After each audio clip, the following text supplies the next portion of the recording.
आज की इस वीडियो में हम लोग खान सर के जो कि इतिहास के लिए जो बिहार पुलिस के लिए इम्पोर्टेंट क्वेश्चंस जो दिए हैं उनको हम आज कराने वाले हैं, जो कि टॉनिक बैच में इस सब क्वेश्चन सर कराए हैं। तो उन्हीं का ये क्वेश्चंस है, आप लोग देख लीजिए। जिनका भी बिहार पुलिस का एग्जाम होने वाला है, इंपॉर्टेंट है, टॉनिक बैच है।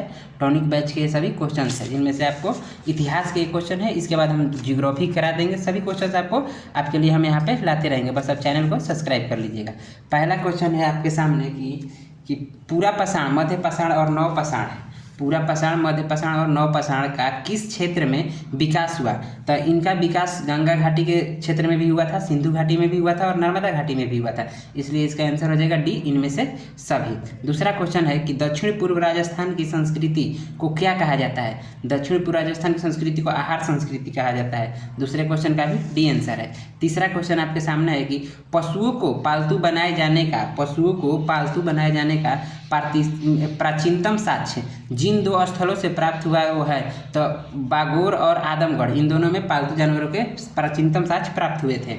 अगला क्वेश्चन है 4 नंबर में कि उस स्थल का नाम बताइए जहाँ से प्राचीन अस्थाई जीवों के प्रमाण मिले हैं। प्राचीन अस्थाई जीव मतलब वहाँ पर रहने का, कि जहाँ पे अस्थाई निवास का साक्ष्य कहाँ से मिला है, तो मेहरगढ़, पाकिस्तान में चला गया है, जो कि मेहरगढ़ है। आगे 5 नंबर क्वेश्चन आप देख सकते हैं कि हड़प्पा निम्नलिखित में से किस सभ्यता से संबंधित है?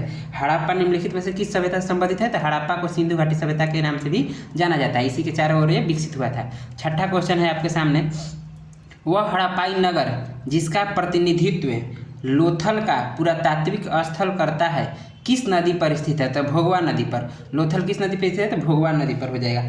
सातवां देखिए कि सातवां में यहाँ पे दिया है कि सूची, प्राचीन स्थल को सूची 2 प्राचीन खोज के साथ सुमेलित कीजिए। तो खोज मतलब कि किस काल में किसका खोज हुआ था, उसका सुलेखन करना है आपको। तो इसमें देखिए आपको यहाँ पे हो जाएगा इसका आंसर सातवां। देखिए सातवां का है ये लोथल। लोथल में क्या मिला था आपको? तो लोथल में मिला था आपको गोदीवाड़ा। लोथल में गोदीवाड़ा मिला था, यानी कि ए का 2 हो जाएगा। कालीबंगा में जूता हुआ खेत मिला था, कालीबंगा में जूता हुआ खेत। धौलावीरा में ये हो जाएगा कि हड़प्पा लिपि के बड़े आकार के 10 चिन्हों वाला एक शिलालेख मिला था धौलावीरा में। और बनवाली में कच्ची मिट्टी के बने हुए पक्की मिट्टी के हल के प्रतिमा प्राप्त हुआ था इसमें। तो इसका हो जाएगा बी का 1 और ए का 2। तो बी का 1 और ए का 2, यानी कि बी ऑप्शन आपको यहाँ पे दिख रहा है, और यहाँ पे सी का 4, यानी कि कन्फर्म बी सही है। 8 नंबर मिलान करना था कि किस स्थल से कौन सा खोज हुआ है। 8वां देखिए यहाँ पे, हड़प्पा संस्कृति के निम्नलिखित स्थलों में कौन सिंध में अवस्थित है? मतलब सिंध के क्षेत्र में कौन अवस्थित है? नीचे दिए गए कूटों का सही मिलान चयन कीजिए। मतलब इसमें से बहुत से आंसर हो सकते हैं, इसका ऑप्शन यहाँ पे है। देखिए अलग अलग ऑप्शन है, देखिए 1 और 2 3 और 4 ऐसे कर करके। तो हम आपको यहीं बता दे रहे हैं कि कौन कौन वहाँ पे खोज हुआ था। तो हड़प्पा संस्कृति में निम्नलिखित में से स्थलों में किस संधि सिंध प्रांत में अवस्थित है? तो उसको हो जाएगा आपका आंसर ये वाला, जो कि इसमें था कि मोहनजोदड़ो और चुंदोदड़ो। एक चीज़ ध्यान दीजिएगा, जो भी सिंध में होगा उसके लास्ट में दड़ो, अधिकांश के लास्ट में दड़ो लगा है, दड़ो। तो दड़ो देख के आप आराम से सिंध क्षेत्र के कर सकते हैं। आगे क्वेश्चन है इसमें 9 नंबर से। 9वां क्वेश्चन देखिएगा, 9 है कि आयुर्वेद अर्थात जीवन का विज्ञान, आयुर्वेद अर्थात जीवन का विज्ञान का उल्लेख सर्वप्रथम मिलता है। तो ये अथर्ववेद में इसका सर्वप्रथम मिलता है प्रमाण। आगे है 10 नंबर, प्राचीन विवाह संस्कार का वर्णन करने वाला विवाह सूक्त किसमें पाया जाता है? तो ऋग्वेद में, ऋग्वेद में इसका वर्णन है। 11 नंबर आपके सामने, निम्नलिखित 4 स्थानों में से हुई बौद्ध संगीतियों का सही कालक्रम नीचे दिए हुए कूटों में ज्ञात कीजिए। मतलब एक कूट दिया है, इसमें आपको टिक करना है। तो देख लीजिए पहला हुआ था आपको बौद्ध संगीति राजगिरी में। पहला कहाँ हुआ था? राजगिरी में। दूसरा वैशाली में, तीसरा पटना में, और ये चौथा हो जाएगा कुंडलवन में। मतलब सीरियल वाइज बता रहे हैं, पहला दूसरा इसे नहीं, सीरियल वाइज। मतलब कि राजगिरी, वैशाली, पाटलिपुत्र और कुंडलवन। मतलब 2 1 4 3, 2 1 4 3, 2 1 4 3, 2 1 4 3। मतलब कि इसका आंसर आपको हो जाएगा डी। आगे चलिए 12 क्वेश्चन में। 12 में दिया कि निम्नलिखित में कौन सबसे पूर्वकालिक जैन ग्रंथ कहलाता है? सबसे पूर्वकालिक जैन ग्रंथ हो जाएगा आपको 14 पूर्वा। यहाँ अपूर्वा लिखा है, अपूर्वा नहीं 14 पूर्वा होगा जैन ग्रंथ में। ये सभी क्वेश्चन हम फिर से कह देना चाहते हैं, जिनका भी एग्जाम है बिहार पुलिस का, जो कि 7 और 15 को बच गया है, उनके लिए मोस्ट इंपॉर्टेंट होने वाले हैं इतिहास के ये क्वेश्चन। तो आप लोग पूरा वीडियो देखिएगा। आगे 13 नंबर, ये बाबर की गुफाओं, बाबर नहीं सॉरी माफ कीजिएगा, बराबर की गुफाओं का उपयोग किस आश्रय गृह के रूप में किया? मतलब किसने आश्रय गृह, मतलब कि किसको दिया गया था? आजीविकों को दिया गया था बराबर की गुफाएं, जो कि क्या बोलते हैं, गया क्षेत्र में है। आगे 14 में कह रहा है कि भारत में होम रूल आंदोलन किसने चलाया? तो बाल गंगाधर तिलक एवं एनी बेसेंट होम रूल आंदोलन चलाए थे। 15 में है आपके सामने कि 6ठी शताब्दी ईसा पूर्व के 16 महाजनपदों के विषय में निम्नलिखित में से कौन बौद्ध ग्रंथ में सूचना मिलती है? मतलब किस बौद्ध ग्रंथ में इसकी सूचना मिलती है? तो इसका आंसर आपको हो जाएगा अंगुत्तर निकाय में इन सब की सूचना मिलती है। 16 नंबर क्वेश्चन है आपके सामने कि निम्नलिखित मगध राजवंशों को काल क्रमानुसार व्यवस्थित कीजिए। काल क्रमानुसार, इसका देखिए ट्रिक होता है, हसीन मशूक, यहाँ लिख दे रहे हैं मशूक शाह, हसीन मशूक शाह। पिछला वीडियो कट हो गया था मोबाइल हीटिंग के चलते। फिर से देखते हैं 16 नंबर से कि निम्न मगध राजवंशों को काल क्रमानुसार व्यवस्थित कीजिए। मतलब काल क्रम लिखना है, हमने लिखा था ट्रिक, हसीन मशूक शाह, ह से हर्यक वंश, तो 1 नंबर पे आपको दिख जाएगा। मतलब कि पहले तो हर्यक वंश होगा, 4 किस में है? तो इसमें, इसी में सिर्फ 4 है, तो आप यहाँ से आंसर भी कर सकते हैं। आखिर सुन लीजिए आगे, हर्यक वंश, शिशुनाग वंश है नहीं तो ठीक है काटिए। न से नंद वंश, तो नंद वंश 2 पे है, मतलब 4 के बाद 1 आना चाहिए, हर्यक वंश के बाद नंद वंश, तो 4 1 ठीक है। म से मौर्य वंश मतलब 3rd नंबर भी ठीक है। मौर्य वंश है। सु से शुंग वंश 2 नंबर भी सही है यहाँ पे, मतलब कि ये सही है। ये ट्रिक है, आप इसको याद कीजिएगा। यहाँ पर 17 नंबर में है कि मगध का कौन सा सम्राट अपरो परशुराम के नाम से जाना जाता है? कौन सा सम्राट जो है कि इस नाम से जाना जाता है? तो इसका हो जाएगा महापद्मनन को इस नाम से जाना जाता है। आगे का क्वेश्चन हम यहाँ ला रहे हैं 18 नंबर से। 18वां क्वेश्चन है आपके सामने, राजा नंद का उल्लेख अभिलेखीय प्रमाण है। राजा नंद का उल्लेख अभिलेखीय प्रमाण है किसमें? तो खारवेल का हाथी गुफा अभिलेख में है, खारवेल के हाथी गुफा अभिलेख में। 19 नंबर क्वेश्चन, अशोक ने अपने शिलालेखों में अपने समकालीन दक्षिण के किस राज्य का उल्लेख नहीं किया था? तो किस राज्य का उल्लेख नहीं? कुषाण शासकों का उन्होंने उल्लेख नहीं किया था, क्योंकि उनके समय में ये लोग थे ही नहीं और ये सब बहुत खतरनाक थे। आगे 20, गुप्त साम्राज्य के पतन के विभिन्न कारण थे, निम्नलिखित कथनों में कौन सा कारण नहीं था? मतलब इनमें से कौन सा कारण नहीं था? तो ये भी कारण था कि हुंग आक्रमण, ये भी कारण था उनके पतन का। प्रशासन का समाप्ति चांद, ये भी था। उत्तरवर्ती गुफाओं में बौद्ध धर्म स्वीकार करना, ये भी उनका एक कारण था विनाश का। अरल आक्रमण ये नहीं था, तो 20 का ऑप्शन हो जाएगा डी, अरल आक्रमण। 21 देख लीजिए कि प्राचीन भारत के विख्यात चिकित्सक धन्वंतरी ने अपना परामर्श किसके दरबार में दिया था? मतलब धन्वंतरी किसके दरबार में रहते थे? तो ये हो जाएगा चंद्रगुप्त के दरबार में परामर्श दिया था उन्होंने। आगे है 22, निम्नलिखित में से किस चोल शासक को चोलगंगम नामक बृहद कृत्रिम झील बनवाने का श्रेय दिया जाता है? चोलगंगम नामक बृहद कृत्रिम झील किसने बनवाया था? तो इसका आंसर हो जाएगा राजेंद्र इसका आंसर हो जाएगा। आगे इसमें है आपको 23 नंबर, मोहम्मद गौरी ने जयचंद को किस युद्ध में पराजित किया था? मोहम्मद गौरी ने जयचंद ध्यान दीजिएगा, जयचंद को पूछ रहा है किस युद्ध में पराजित किया था? तो इसका आंसर हो जाएगा 1194। किस में है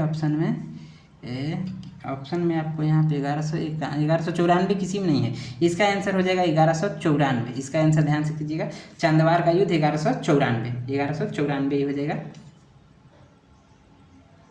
आगे चलते हैं इसमें कि निम्न मुस्लिम बादशाहों में से किस एक ने मूल्य नियंत्रण पद्धति को पहली बार लागू किया?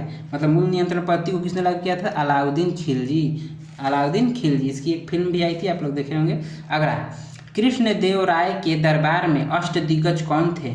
मतलब अष्टदिग्गज कौन थे कृष्णदेव राय के दरबार में? तो इसका आंसर आपको हो जाएगा कि 8 तेलुगु कवि जो थे इसके दरबार में रहते थे, जिन्हें अष्टदिग्गज कहा जाता था। आगे क्वेश्चन है कि विजयनगर साम्राज्य की वित्तीय व्यवस्था की मुख्य विशेषता क्या थी? इसकी मुख्य विशेषता क्या थी? तो हो जाएगा इसका आंसर आपको भू राजस्व। इसकी मुख्य में विशेषता थी भू राजस्व इसका। 27 क्वेश्चन है आपके सामने कि निम्नलिखित में से किस सुल्तान ने पहले हजरत आला की उपाधि अपनाई और बाद में सुल्तान की, मतलब कौन सा शासक था जो ये सब किया था? तो इसमें आपको आंसर हो जाएगा शेरशाह सूरी। शेरशाह सूरी ने पहले हजरत आला की उपाधि धारण की थी, फिर सुल्तान की उपाधि धारण की थी। शेरशाह सूरी का मकबरा सासाराम में है, जो कि काफ़ी प्रचलित है। आगे 28 नंबर क्वेश्चन में है किस राजपूत शासक ने मुगलों के विरुद्ध निरंतर स्वतंत्रता का संघर्ष जारी रखा और समर्पण नहीं किया? इसके लिए ऑप्शन दिया है, ऑप्शन देख के करना पड़ेगा। ऑप्शन है यहाँ पे आपको कि बीकानेर के राजा राय सिंह, ये तो नहीं थे। मारवाड़ के राव चंद्रशेखर, ये भी नहीं थे। तो इसमें अगला सी में आपको है कि नहीं, यही थे मारवाड़ के राजा चंद्रसेन। हाँ, चंद्रसेन है, यही थे जिन्होंने लड़ते रह गए लेकिन अकबर की स्वाधीनता नहीं स्वीकार की। और इनकी तो बेटी से शादी हो गया था, उसका भारमल जी की बेटी से, जो कि जोधाबाई थी। आगे मुगल प्रशासन ने मदद ए मास इंगित कराता है। मुगल प्रशासन में मगध ए मास इंगित कराता है। क्या इंगित कराता है? तो ये विद्वानों को दी जाने वाली राजस्व, इस नाम से जाना जाता था उसमें। 30 आपको यहाँ पे है कि हुगली को बंगाल की खाड़ी में समुद्री लूटपाट के लिए किसने अड्डा बनाया था? समुद्री लूटपाट के लिए तो अड्डा बनाया था पुर्तगालियों ने। पुर्तगाली इधर लूटपाट ज़्यादा करते थे। आगे है 31 नंबर में किसने अकाल तख्त की स्थापना की तथा नगाड़ा बजाने की परंपरा प्रारंभ किया? ये किसने किया था ये सब? तो ये सब किया था आपको हरगोबिंद ने किया था। निम्नलिखित में से किसके बीच बांडीवास है, बादरीवास लिख दिया, बांडीवास होता है। बांडीवास का युद्ध हुआ था, तो बांडीवास का युद्ध आपको हुआ था ब्रिटेन और स्वीडन के बीच, जो कि पूरी तरह से बांडीवास कर दिया था। आगे इलाहाबाद की संधि के बाद रॉबर्ट क्लाइव ने मुर्शिदाबाद का उप दीवान किसे बनाया था? मुर्शिदाबाद का उप दीवान बना दिया था मोहम्मद रजा खां को बना दिया था। आगे देखिए 34 में क्वेश्चन तो दिख रहा होगा। हाँ, निम्नलिखित में से कौन सा युग्म सुमेलित नहीं है? मतलब कौन सुमेलित नहीं है इसमें आपको देखना है। तो सुमेलित नहीं है हेक्टर मुंडो बक्सर का युद्ध, ठीक है। लॉर्ड हेस्टिंग आंग्ल नेपाल युद्ध, ये भी सही लग रहा है, ये भी सही है। और ये देखिए सी में लॉर्ड बेलेजली चतुर्थ आंग्ल मैसूर युद्ध, ये भी सही है। लॉर्ड कर्नवालिस तृतीय आंग्ल मैसूर, नहीं, एक गलत है। तो इसका आंसर हो जाएगा डी, 34 का डी।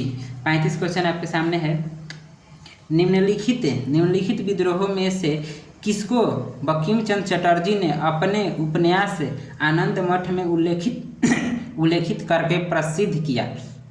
तो किस विद्रोह को किया था? तो इसका आंसर हो जाएगा सन्यासी विद्रोह को अपने में वर्णन किया था उन्होंने।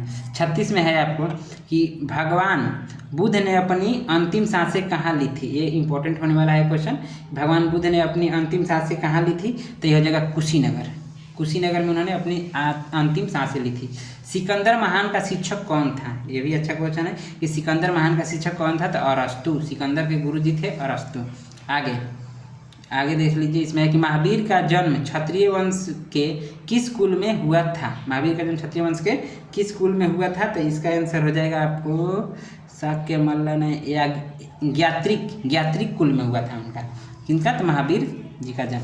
आगे 39 क्वेश्चन यहाँ पे होगा। 39 यहाँ से लिख लीजिएगा।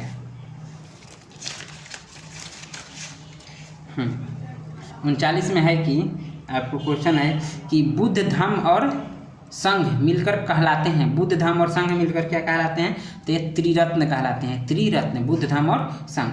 चंद्रगुप्त मौर्य के दरबार में भेजा गया यूनानी राजदूत था। चंद्रगुप्त मौर्य के दरबार में भेजा गया यूनानी राजदूत का नाम था मेगास्थनीज। अर्थशास्त्र की रचना किसने की थी? अर्थशास्त्र की रचना तो कौटिल्य ने की थी। आगे कि बिंदुसार ने अशोक को किस विद्रोह को समाप्त करने के लिए भेजा था?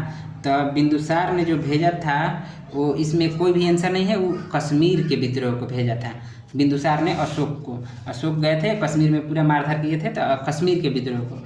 ये हम जब क्लास कर रहे थे उसी समय का ये लिख दिए हैं कश्मीर, इसमें कोई आंसर नहीं है। आगे मिस प्रिंट होती है, सबसे गलतियाँ होती है। आगे 43 में देखिए, 43 में है कि भारतीयों के लिए महान सिल्क मार्ग किसने आरंभ करवाया? सिल्क रूट जो चीन का है, भारतीयों के लिए किसने चालू करवाया था? तो वो थे कनिष्क। कनिष्क ने चालू करवाया था। 44 देखिए, मोहम्मद बिन कासिम ने सिंध को जीता था कब? मोहम्मद बिन कासिम ने सिंध को कब जीता था? तो इसका आंसर हो जाएगा 712 ईस्वी में मोहम्मद बिन कासिम ने। आगे, हर्षवर्धन अपनी धार्मिक सभा कहाँ आयोजित करता था? हर्षवर्धन अपनी धार्मिक सभा कहाँ आयोजित करता था? तो प्रयाग में ये आयोजित करता था। 46 क्वेश्चन है, करो या मरो महात्मा गांधी प्रसिद्ध नारा किसका था? जब पूरा विश्व सो रहा होगा तब भारत में नए जीवन, यह वक्तव्य किसका है? मतलब यह किसने कहा था? तो ये कहा था जवाहरलाल नेहरू ने। 48 देखिए, किसने भारत के प्रथम अंग्रेजी समाचार पत्र का संपादन प्रारंभ किया था? पहला पत्र था बंगाल गजट और इसका संपादन किया था जे.ए. हिल्की ने किया था। हाँ, हिक्की जे.ए. ठीक। आगे देखिए 49 में, एक शिक्षा रिपोर्ट के बाद, हवा से उड़ रहा है यहाँ, फिर से 49 क्वेश्चन देखिए फिर से, कि एक शिक्षा रिपोर्ट के बाद कलकत्ता विश्वविद्यालय अस्तित्व में आया। मतलब किस शिक्षा रिपोर्ट के बाद आया था? तो ये हो जाएगा वुड डिस्पैच के बाद आया था अस्तित्व में। आगे देखिए 50 में है, क्या लिखा है? मोहम्मडन एंग्लो ओरिएंटल कॉलेज बाद में किस नाम से जाना गया? तो ये कॉलेज बाद में आपको जाना गया था अलीगढ़ मुस्लिम यूनिवर्सिटी के नाम से, यानी अलीगढ़ मुस्लिम विश्वविद्यालय। 51 क्वेश्चन देखिए यहाँ पे, फिर से कह रहे हैं इंपॉर्टेंट क्वेश्चन है ये सभी, टॉनिक बैच के क्वेश्चन है। 51 देखिए, किसमें कह रहा है कि सही मिलान कीजिए। देखिए आगे क्वेश्चन है आपको 51 नंबर में कि सही मिलान कीजिए। तो इसमें सही आपको मिलान करना है। इसमें पहला है विनोबा भावे, तो विनोबा भावे ने भूटान में भाग लिया था। विनोबा भावे भूटान हो जाएगा, मतलब ए का फोर किसमें? इसमें भी इसमें। आगे देखिए, मेगा पाटकर ने भाग लिया था नर्मदा बचाओ में। मेगा पाटकर नर्मदा बचाओ में। आगे सुंदरलाल बहुगुणा चिपको आंदोलन, ये तो सबको पता है कि सुंदरलाल बहुगुणा चिपको आंदोलन। जयप्रकाश नारायण संपूर्ण क्रांति, तो आपको यहाँ पे हो गया पहला का 4, दूसरा का 3, पहला का 4, दूसरा का 3, तीसरा का थर्ड का 1, तो ये आपको यहाँ तक दिख रहा है, फोर्थ का डी का 2, तो ये आपका आंसर हो गया। इसको देख लीजिएगा। आगे चलिए 52 नंबर क्वेश्चन में। 52 में है कि निम्नलिखित में से क्या सही सुमेलित नहीं है? क्या सुमेलित नहीं है कह रहा है? तो लॉर्ड डलहौजी हड़प नीति थे, तो बिल्कुल सही है, ये लाया था। लॉर्ड मिंटो भारत परिषद अधिनियम 1909, ये भी सही है। तीसरा है आपको कि ये लॉर्ड बेलेजली सहायक संधि, ये भी बिल्कुल सही है। लॉर्ड कर्जन वर्नाकुलर प्रेसेप्ट, ये गलत है, तो आपको आंसर ये हो जाएगा क्योंकि ये गलत है। और कह रहे हैं कौन गलत है, तो गलत हमको चुनना था। आगे यहाँ पे 53, होम रूल आंदोलन किसके द्वारा प्रारंभ किया गया था? होम रूल आंदोलन तो बीजी तिलक। आगे देखिए 54 यहाँ पे दिख जाएगा, स्वतंत्रता के पश्चात किस राज्य में पहली गैर कांग्रेसी सरकार बनी? किस राज्य में पहली गैर कांग्रेसी सरकार बनी थी? तो केरल में बनी थी। किन्हें भारत का बायोवृद्ध कहा जाता है? मतलब कि किन्हें भारत का बायोवृद्ध कहा जाता है? तो दादा भाई नौरोजी। आगे, पहली मुस्लिम महिला जिसने भारत पर शासन किया? पहली मुस्लिम महिला रजिया सुल्तान, ये तो सबको पता है। यहाँ पे 57 दिख जाएगा। हाँ, मोहम्मद गौरी ने अपने जीते हुए क्षेत्र के प्रशासन के लिए नियुक्त किया था। मतलब मोहम्मद गौरी ने किसे नियुक्त किया था? तो कुतुबुद्दीन ऐबक, जो इसका गुलाम था और इसी की बेटी से ही शादी कर लिया था, कुतुबुद्दीन ऐबक। फिर इसने गुलाम वंश बना लिया था।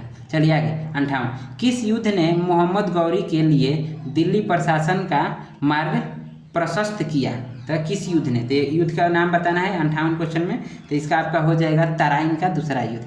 59, दिल्ली के किस, यहाँ पे देखिएगा, दिल्ली के किस सुल्तान ने लौह रक्त की नीति को अपनाया था? दिल्ली के किस सुल्तान ने नीति अपनाई थी? तो बलबन ने ये अपनाया था। 60वां क्वेश्चन आपके सामने, प्रसिद्ध कोहिनूर हीरा निम्न में से एक खान से निकाला गया था? मतलब किस खान से ये निकाला गया था? तो ये आपको निकाला गया था गोलकुंडा के खान से। ये भी सबको पता होना चाहिए, आसान क्वेश्चन है। किसको द्वितीय सिकंदर के नाम से जाना जाता था? बताइए। द्वितीय सिकंदर अलाउद्दीन खिलजी, ये अपने आप को द्वितीय सिकंदर बोलता था। आगे ये 61 है, 62 क्वेश्चन हम यहाँ से देख ले रहे हैं। 62 में है कि बाजार अधिनियम नीति किसके द्वारा लागू किया गया था? बाजार अधिनियम ये किसके द्वारा लागू किया गया था? तो इसमें आपको आंसर हो जाएगा ये अलाउद्दीन खिलजी। बाजार नियंत्रण इसने अच्छा काम किया था अलाउद्दीन खिलजी ने। इससे पहले नियंत्रण नहीं था कि कोई कैसे दाम पे कोई भी सब्जी बेच दे रहा था, लेकिन इसने मूल्य फिक्स कर दिया था कि इतने ही दाम पे बेचना है, जो कि अच्छा था। आगे है, यात्री इब्न बतूता कहाँ से आया था? इब्न बतूता कहाँ का यात्री था? मोरक्को का। आगे 64 में, निम्नलिखित में से किस दिल्ली सुल्तान को इतिहासकारों ने विरोधों का मिश्रण बताया है? विरोधों का मिश्रण मोहम्मद बिन तुगलक, MBT, इसका शॉर्ट नाम होता है MBT, मोहम्मद बिन तुगलक, MBT यहाँ दिख जाएगा MBT। यहाँ 65, लोदी वंश का अंतिम शासक कौन था? लोदी वंश का अंतिम शासक इब्राहिम लोदी। ये सब हम क्लास के समय ही टिक कर दिए हैं इधर का भी, तो बस हम आपको पढ़ के सुना दे रहे हैं। इब्राहिम लोदी। 66 है कि द्वितीय अशोक किसे कहा जाता है? तो कनिष्क को द्वितीय अशोक कहा जाता है। 67 में है कि भारत में सर्वप्रथम स्वर्ण मुद्रा किसने चलाई थी? तो कुषाणों ने स्वर्ण मुद्रा चलाई थी। 68 में है कि राजा खरवेल किस चेदी वंश के महान शासक थे? तो कलिंग वंश के महान शासक थे। आगे वाण भट्ट किस साम्राज्य का दरबारी कवि था? तो हर्षवर्धन का भी दरबारी कवि था वाण भट्ट, याद रखिएगा अभी भी यही है। आगे कवि कालिदास किसके दरबार में रहते थे? कवि कालिदास चंद्रगुप्त विक्रमादित्य के दरबार में रहते थे। 71 में गुप्त शासकों की सरकारी दरबारी भाषा थी संस्कृत। गुप्त शासकों की सरकारी भाषा थी संस्कृत। हर्षवर्धन को किसने पराजित किया था? तो पुलकेशिन द्वितीय ने हर्षवर्धन को पराजित किया था। उसके बाद है होयसलो की राजधानी थी तो द्वार समुद्र, ये भी इंपॉर्टेंट है। निम्नलिखित में से किसे चोल राजा ने सिलोन मतलब श्रीलंका की बात हो रहा है कि सिलोन को सर्वप्रथम जीता था? तो राजराज प्रथम ने पहली बार इसे जीता था। आगे है कि चोल वंश में ग्राम प्रशासन के बारे में किस शिलालेख में उल्लेख मिलता है? तो उत्तरा मेरूर शिलालेख में इसका मिलता है। 66 में है 76 माफ कीजिएगा 76 कि महाबलीपुरम की स्थापना किसने की थी? महाबलीपुरम की स्थापना पल्लवों ने की थी।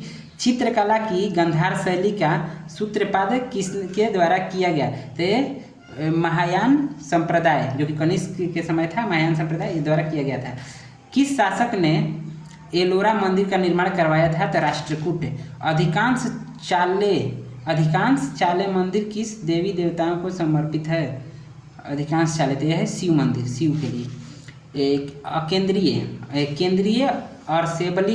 केंद्रीय असेंबली है वो, जो नहीं बम फेंके थे भगत सिंह। हाँ, केंद्रीय असेंबली में बम फेंकने में भगत सिंह के साथ कौन था? बटुकेश्वर दत्त। अपने झोला से बम निकाल के फेंक दिए थे ये लोग। अजंता की चित्रकारी कृतियों में वर्णित कथानक है। अजंता की चित्रकला कृतियों में वर्णित कथानक है तो जातक।